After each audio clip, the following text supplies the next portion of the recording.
Hello అండి, welcome to our channel ఉప్పు కారం మసాలా. నేను మీ అర్చన.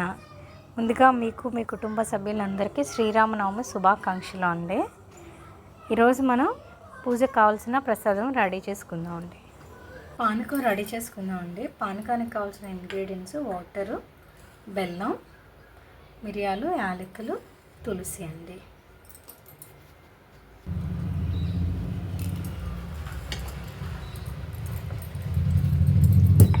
మిరియాలను యాలకులను ఇంత వేసి పొడిలా చేసుకున్నామండి. పానకం కోసం బెల్లం వేసుకుందామండి. బెల్లాన్ని కరిగించుకోవాలి మనం.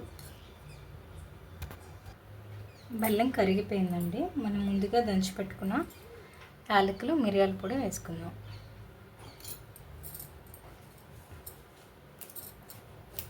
అలాగే తులసి ఆకులు వేసుకుందామండి. పానకం అనేది రెడీ అయిపోయిందండి.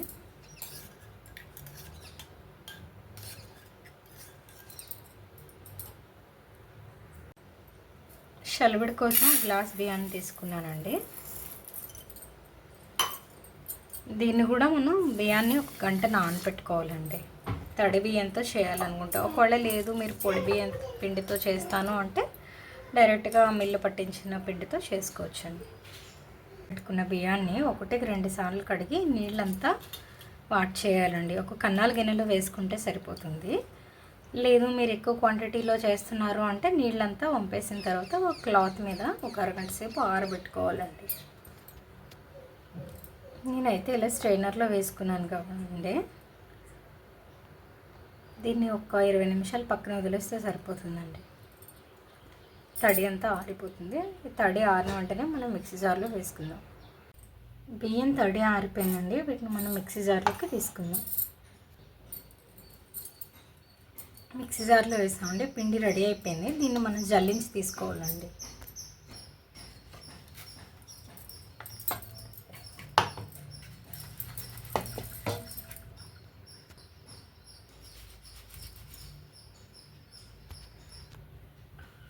పచ్చిపిండి చలివిడే అండి.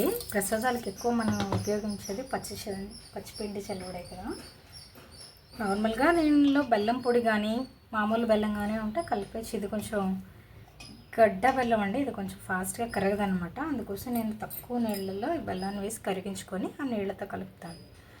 లేదు అంటే మీరు పొడిగా ఉండే బెల్లం అయితే పిండితో పాటు మిక్సీలో వేసుకోవచ్చండి. లేదు అంటే షుగర్ని మిక్స్ చేసుకొని కొంచెం కొంచెం వాటర్ తడుపుకుంటూ దీన్ని చలివిడి ముద్దలాగా చుట్టుకోవడమేనండి. నార్మల్ నీళ్ళల్లోనే ఇలా వేసి కరిగించుకోవాలండి. ఇలా కరిగిన బెల్లం నీళ్ళని కొంచెం కొంచెం తడుపుకుంటూ దీన్ని ఉండలా చుట్టుకుందాం.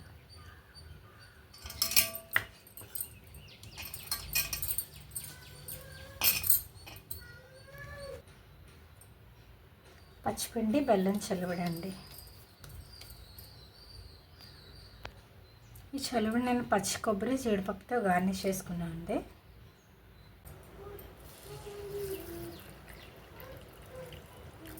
వడపప్పు కోసం అండి. వడపప్పు కోసం పెసరపప్పుని తీసుకొని వాటర్ పోసి 1 గంట నానబెట్టుకోవాలండి. దీన్ని 1-2 సార్లు వాటర్ పోసి కడిగేసుకొని మొత్తం నీళ్ళన్నీ ఉంచేయాలండి. దేవుడికి నివేదించే ముందు బెల్లం, అలాగే చిన్నగా కట్ చేసుకున్న బనానా కూడా వేసుకొని దేవుడికి పెట్టుకోవడమేనండి. వడపప్పు రెడీ అయిపోయినట్టే.